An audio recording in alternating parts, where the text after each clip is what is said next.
And in this time, we will ask you to focus upon your feet and beneath your feet, the connection with the earth. And we ask you to affirm and to say along with us, I choose to be fully present in my body.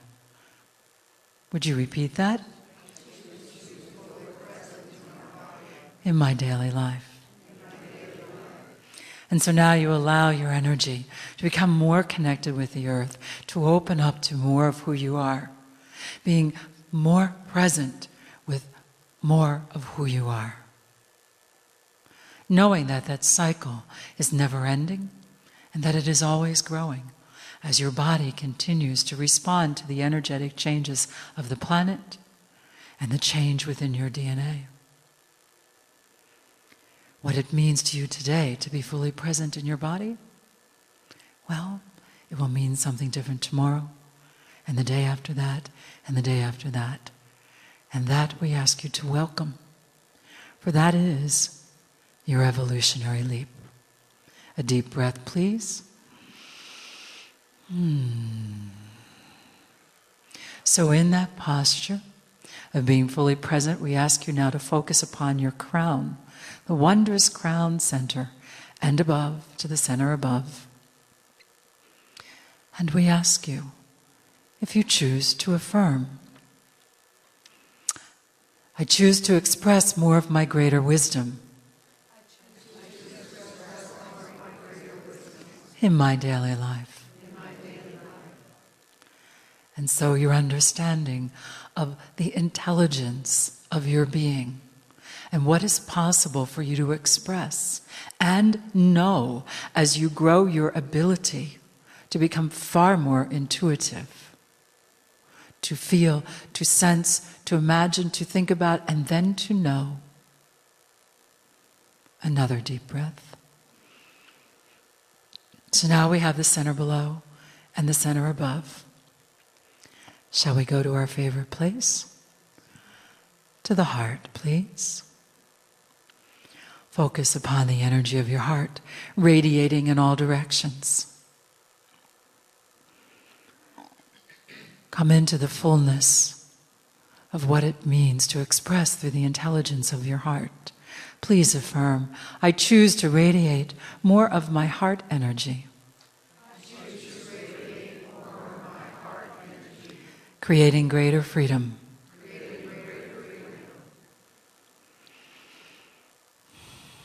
And another deep breath.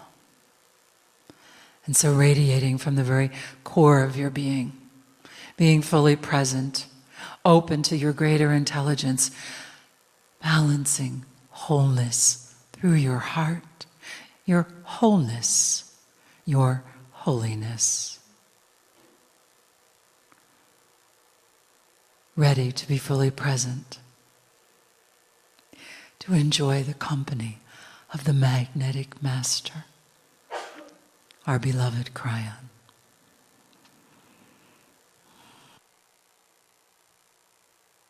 Greetings, dear ones. I am Kryon of Magnetic Service. And again, my partner steps aside, and the purity of the message is enhanced. I say that, for even he is experiencing differences in the energy of what he has done for 23 years, which is spiritual. The very process of channeling is also shifting. If indeed channeling is an open message coming from the portal of the pineal, and if indeed the energy of the planet is starting to support this, it means that that particular channel, that opening, that portal is going to get bigger. And for him, it's different. For him, it doesn't necessarily feel comfortable. And this, he is even dealing with. More energy comes in. It affects his physiology. It affects what he's used to. And so even in the delivery of the messages, he has noted they become shorter. They have to. portal is larger. More is being transmitted in the third language than ever before, even to the listener after the fact, even to the reader on the page. There is an energy that is multidimensional, that carries messages far beyond that which is verbal or written. And it rides along with this message as you hear it right now. There is so much more at hand as we open this and begin to speak. Each human in the room and reading these words or listening to this message has a life path which is unique. None of you the same. You might think that might be very complex. And yet for spirit is not. For the wholeness of all of you is hooked together.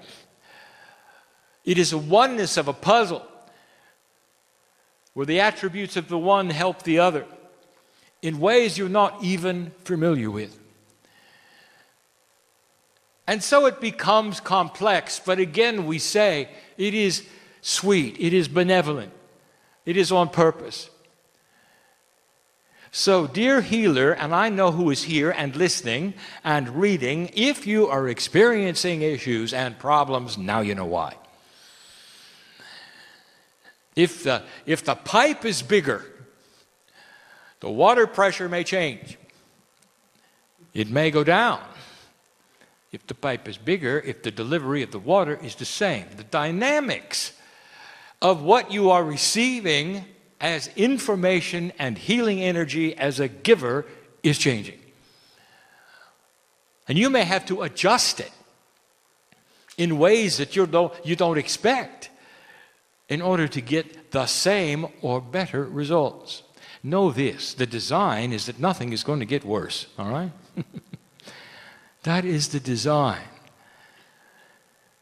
2014 is the beginning of the enhancement of the old soul's ability to work on the planet directly with the energy that you always expected as an old soul.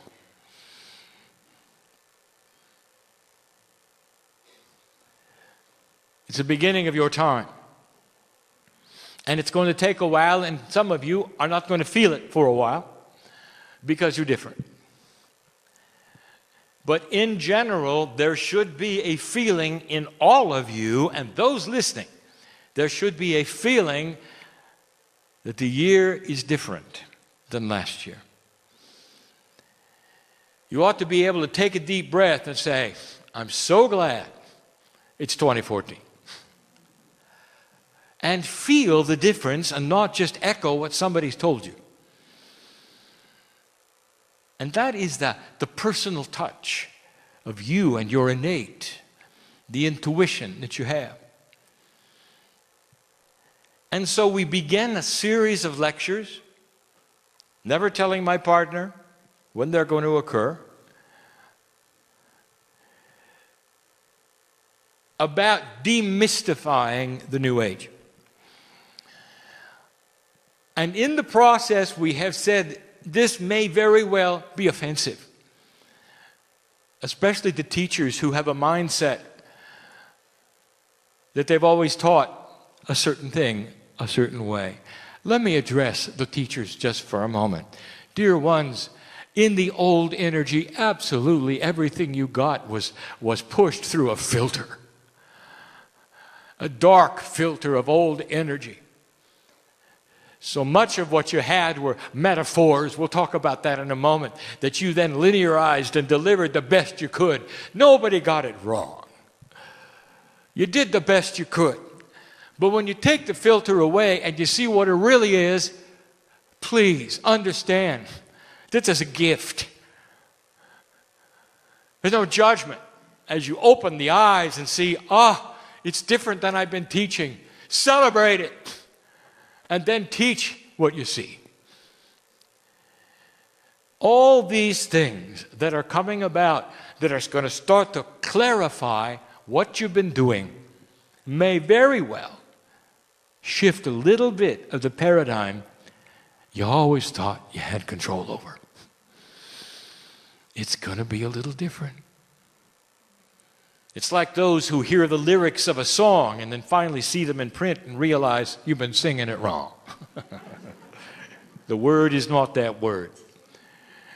It's like that. So you might have been singing the song and teaching the song and enjoying the song and open the manual, and finally you get to see it written down and you go, oops. So you take a deep breath for a moment and say, it's okay, it's okay. Now I'll just know better and teach it differently. Human beings will take something like that and they'll twist it. And they'll look at their lives and say, I've been doing it wrong.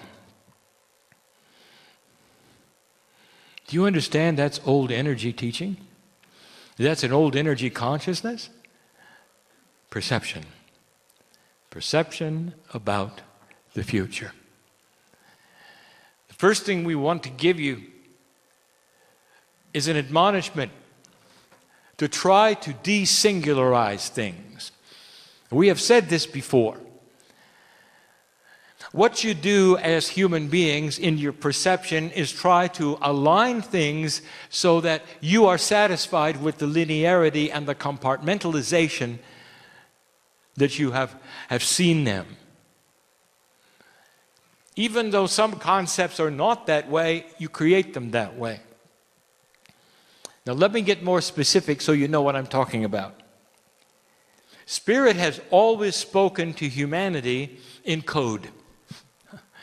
If you've read the books of Revelation, it's in code. Nostradamus wrote in code so that his friends wouldn't know what he was doing. That's a little different. But true spiritual prophecy, and sometimes the most profound messages, even to the indigenous, came in code. And the code were metaphors. Always metaphors. How does a multidimensional God speak to a single-digit dimensional human being? And the answer is through metaphors. That's always been the code. And yet some teachers, especially of old, will have taken the metaphors and then looked at them literally and taught them as literal. This is common, and you all know this. The 7 days it took to create the earth were not 7 days. They were 7 dispensations of benevolent grace where things were created in a way that made sense. And the result was the planet. But this is what we're speaking of. You know this now. You have seen the common sense of it, and you figured out this is what Spirit really meant. So it's time to start applying that to some of the things that you hear daily or have been taught about metaphysics in general, the minutiae in particular. And it's the minutiae that'll get you in trouble. Anytime you hear the word crystalline associated with anything, whether it's a grid or it's a planet or whether it's an entity, do you understand that that is metaphorical, and it means that which holds vibration or remembers? And instead, if you get a channeling that there is a crystal angel over here who is delivering messages or something of that nature, suddenly you have pictures of crystal angels. Suddenly the angels have a name. Pretty soon somebody's worshiping them. You'll have little crystals made that will then be the crystal angel. Then somebody starts to channel the crystal angel. Do you see what I'm saying? I want you to start understanding that messages, even including mine, often are metaphoric and tell a greater picture and a greater story. These channelings that I am giving now in this new energy are given so that it will clear things and not make them more difficult. If you apply this rule to many of the things that don't make sense that you have learned or wondered about, and ask yourself, does it refer to something else? Is it a metaphor for something else? It makes the message so much bigger. So much bigger. We don't have specifics because if we gave them, it might hurt the hearts of the ones who've been teaching differently. And we won't do that. We won't do that. So we give you the generalization instead.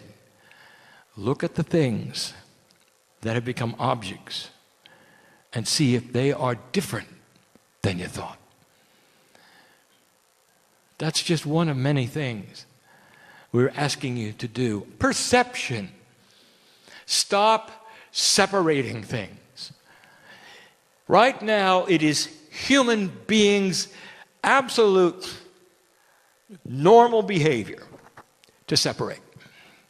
You separate to survive. And we have talked about this before, and we've said the biggest difference between the old and the new energy is that the old energy separated and survived because you walked in the dark. The new energy has the light turns on where you can see each other. There's no reason to separate. Instead, come together. Easier said than done. I want you to start practicing it in ways you don't even expect. Here's an example. Without offending anyone, without hurting anybody's heart. You meet a man and he's wearing a head cover. Let's discuss your thinking process. Immediately, the head cover would indicate his belief system, perhaps even where he's from, the lineage of what he might believe, and what that means because you know just enough about it, he's not going to like you. And so what do? Normally, you go another way. Perhaps he's from the Middle East. You're not. A little uncomfortable there. There are many in the Middle East who wear the head covering. Everything in your body, everything that your brain has been taught to do is to separate him from you.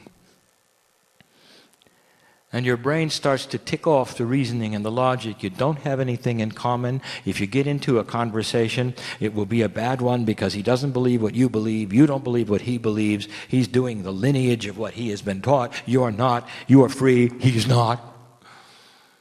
You understand? And you walk the other way. That is separation. That is intuitive. That is survival. Human being, it's going to take a lot of different thinking about the way things work for you to change that. Well, let's pretend you figured it out. You meet a man with a head covering, and here's what it tells you. That in his reality, it's his way of honoring the God inside him. That's it. He believes in God, and so do you. He honors his God so much, he's not afraid of what people will think. He's wearing a head covering. That's a little like you. You're not afraid of what you believe either. You've got something in common with this man. Now here's what happens next. Did you know that he expects you to walk away? He's been wearing a head covering all his life, and he's walking around in a society that doesn't. He's seen it over and over. And instead, what do? You shake his hand. You look in his eye.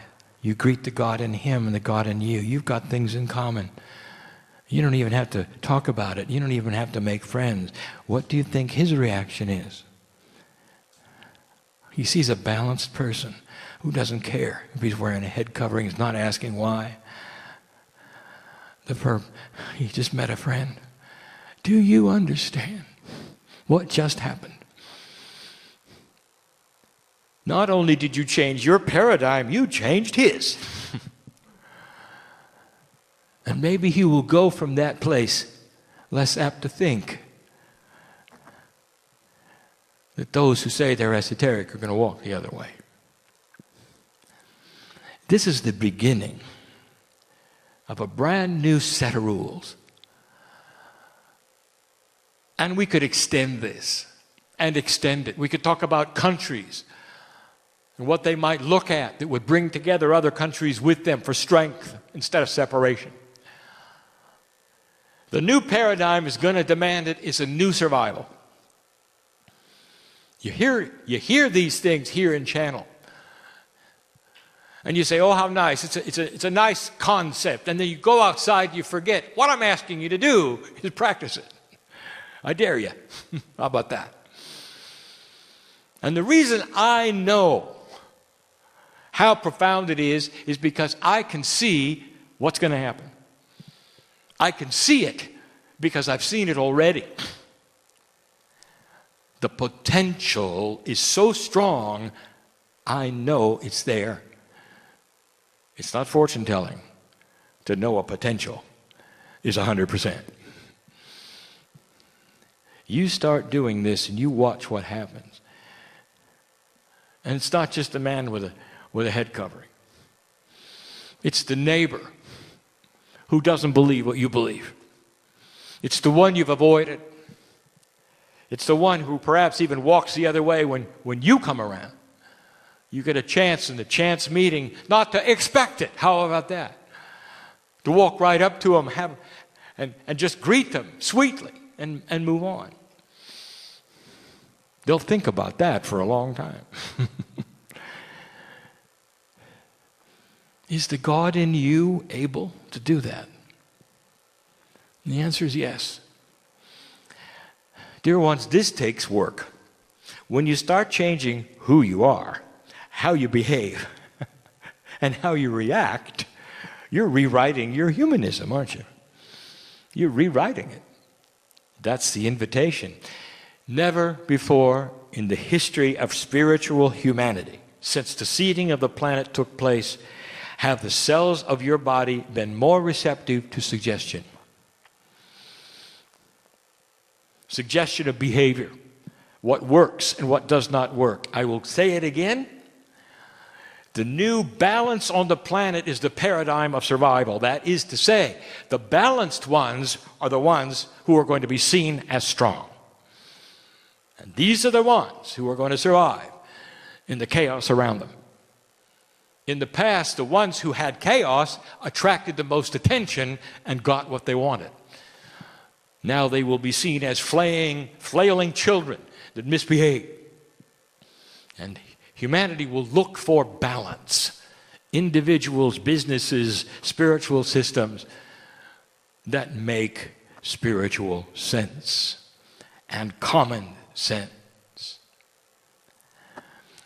The New Age is also called the esoteric.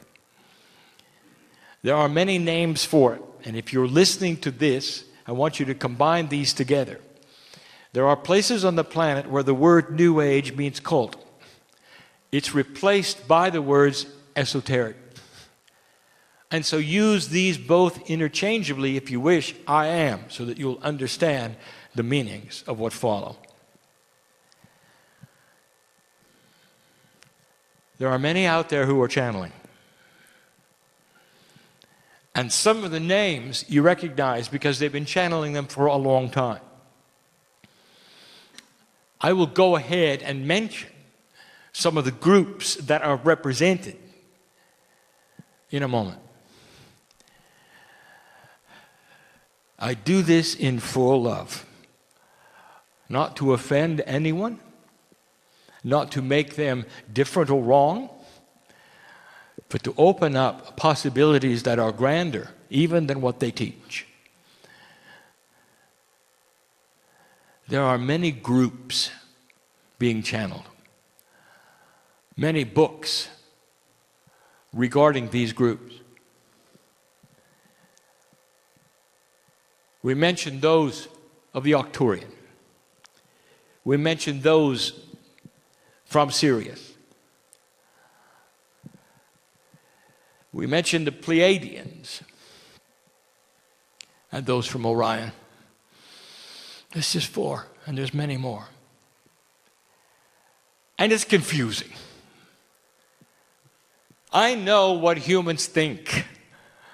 We live with you. We hold your hand through difficulties. We cry with you. We laugh. We are your support.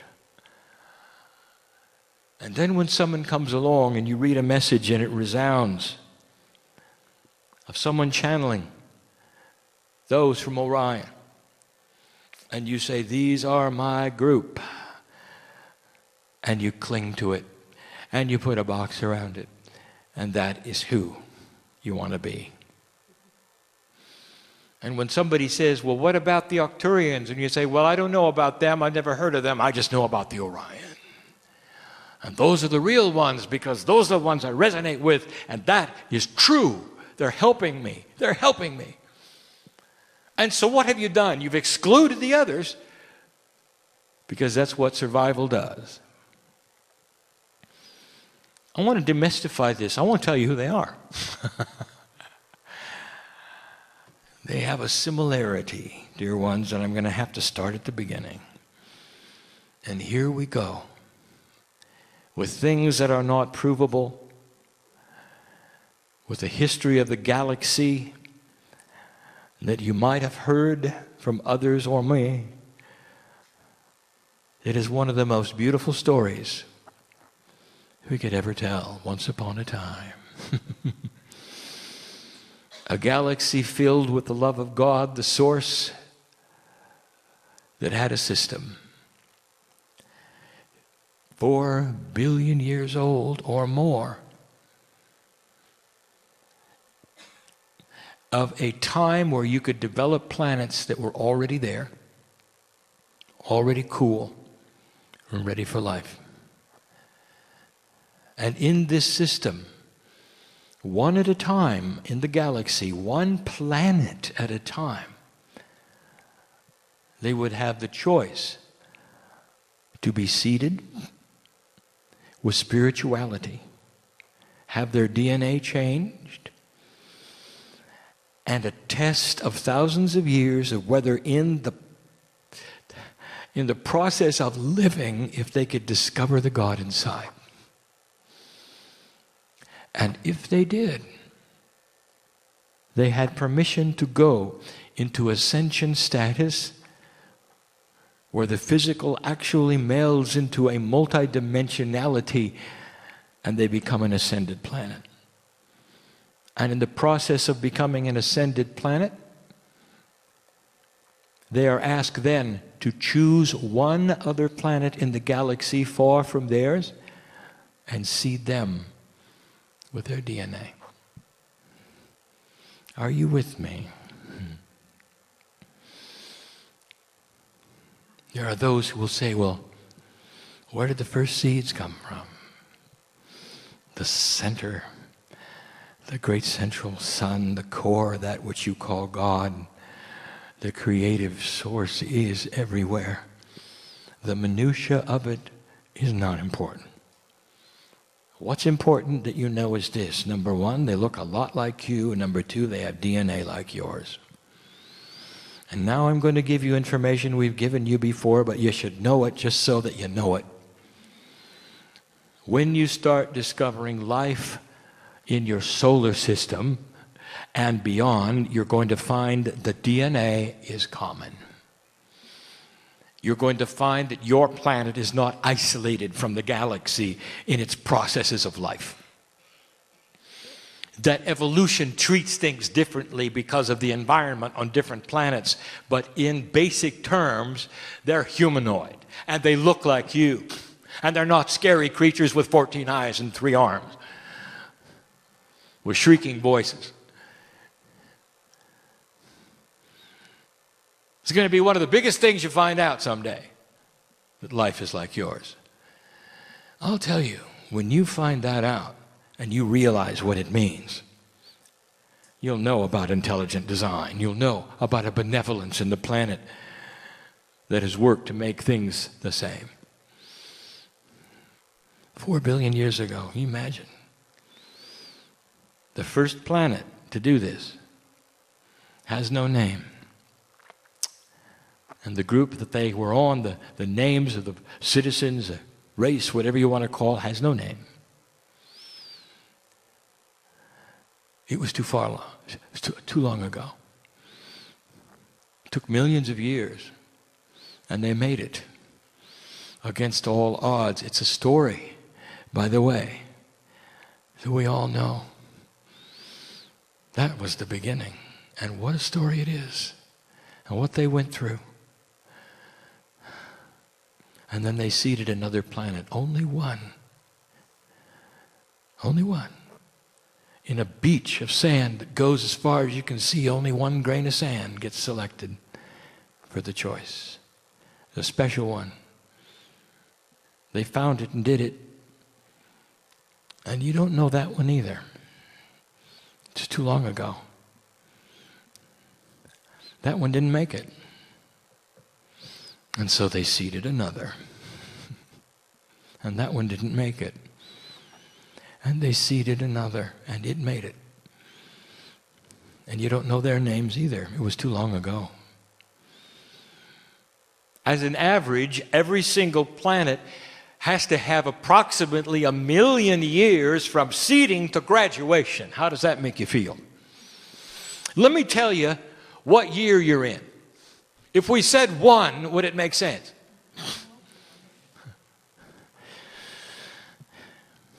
Well, you got a long way to go. But I'll tell you something. You crossed the marker of decision. The point at which the planets begin to understand what they're doing and what the goal is starts the clock. Don't let this make you sad. Well, Kryon, I thought it was going to happen in a couple generations. Really. You'll all be walking around as light in a couple of generations. And there are those who believe that. Start using common sense. The good news is, dear one, that everything you've been through for over 30,000 years on this planet, slogging through old energy, is over. And now is the opportunity you came for. I'll get back to the other planets in a minute. This is why you arrived here. And the good news is this: it doesn't matter how long it takes. You're going to participate in every single lifetime of it. And when you arrive, let's talk about 3 or 4 generations from now. When you arrive as a new human being 4 lifetimes from now, let's say it's 300 years. You're going to awaken, and when you open your eyes, you're not just going to recognize your mother, you're going to recognize Earth. And your mind, within a few days, will be saying, welcome back, welcome back. And the child that you are, as soon as your eyes are focusing, will remember that's a cup, that's food. That's the creature who's married to mom. You'll have it figured out. Perhaps in a month you'll be walking, maybe sooner. You won't have to learn to read. We've told you this before. Look for this. Doesn't this make sense to you? This is what evolution that is spiritual is going to contain. There's going to be some fast tracking going on we haven't told you about yet. There's some masters coming back, and you won't see them as masters. You'll see them as inventors. It's okay. They don't care. Fast tracking. For you, what's next? As they bring a multi-dimensional inventions to the planet that allow you to understand the templates of matter. Now, that may mean nothing to you. Do you understand that if you knew the template of matter, no matter what the object was, you could create it? If you had the technology to understand the template, you could create what the template is. Let me ask you this. I shouldn't even tell you because there's too much objection. What if you could create fresh food? Oh, you're so smart. The idea of the replicator came out of the imagination of a man who was a Pleiadian. And he remembered it from his planet as being real. And it is. It makes sense. Ask a physicist. Don't take my word for this. I'm telling you what could be. And the reason you'll be able to do it is because you won't be interrupted by war and horror and plague. Is that okay? Do you see how this works? One planet led to another. 4 billion years, 1 million years at a time or more. Revolutions around the galaxy. How many revs? Many. You know, don't you, that all the planets and the stars go around the galaxy at the same speed. So there is a constant there. So every single galaxy has its own speed. It's the same as yours, by the way. And every sun and every planet on every sun has the same time clock if you measure in revs. So you can relate to each other as far as how long things take. If you talk to somebody else from another planet about years, they'll have no idea what you're talking about. Because that's your reality and not theirs. The Pleiadians are your parents. When their planet went into ascension, and they had the full God within, and they realized finally what they had gone through, why they had gone through, and what they were there for. Full pineal connection, 100% DNA. Still physical. You know what that's like? Don't look for their ships, all right? They're entangled with you. Come and go as they want, just by thinking about it. You were the next one after them. But they had parents of their own. And the name of those parents, well, they could be Arcturian, or Orion, or Sirian. And those had parents of their own, and they had parents of their own. And I want to tell you that every single one of those groups are your creative groups. Some are your grandparents, some are your great-grandparents, some even more. And I want to ask you this. What do you know? What do you know about the attributes of grandparents that your parents don't have? How do you feel about your grandparents, living or dead? You look at them different than your parents, don't you? Your parents are hands-on, aren't they? And your grandparents, they're not. They're the ones who want to entertain you and help you, and you're there all the time, and they take you places. Mom and Dad, a little different. The Pleiadians seated you, and they're the ones who are opening the time capsules. They're giving you all the information. They're the ones putting you through the tests. They're the ones who are saying, come on, let's go. But the grandparents, they're the ones giving the most help. Do you understand where this is going? Arcturian, Orion, Sirian. You have in your DNA who they are because it comes with the territory. Akashic inheritance. You know them. They know you. They're probably the most helpful groups on the planet. Don't separate them. Don't worship them. See the system, dear ones, for what it is, and absorb them all. Now we have right now with us. That's interesting. I didn't know whether they'd come or not. And they did. And they're here by free choice. And they're celebrating the truth and the demystification of who they are. And those who channel them may say they're from here and they're from there. I want you to tell yourself and your brain, look for the metaphors. Because they abound. But they are your grandparents, and they are your great-grandparents, and that is why they feel so good. And that is why the channeling from them is so pure and so excellent. If the channeler is doing it right. They love you. They know who you are. You're going to see more of them. And when I mean see, I mean awareness of perception of the old soul with things unseen but that are real. And so to this group of old souls who sits in front of me, I ask you, does this make sense? And are you all right with it? It's important to my partner and to me as Kryon, in the new teaching mode that I am now in, that the old souls who sit in front of me are understanding what I'm saying, and I'm not talking in code. I'm not talking right now in metaphors at all. I am talking about the reality and common sense of a system that is beautiful, right from the creative source which you call God. God is bigger than anything you've ever been told on this planet, anything.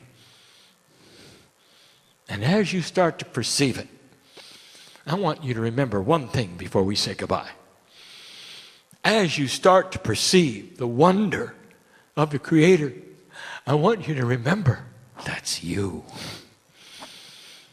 That's where it came from. Your Akashic lineage is God. Ponder it. It's about time you picked yourself up and stood tall and claimed it. Said hi to your grandparents. Maybe they've been waiting a long time for that. Too spooky? For some. For others, the truth rings like a bell of purity and answers the questions that they've been asking a long time, for it's time. You've got help. Acknowledge it, work with it, use it. And so it is.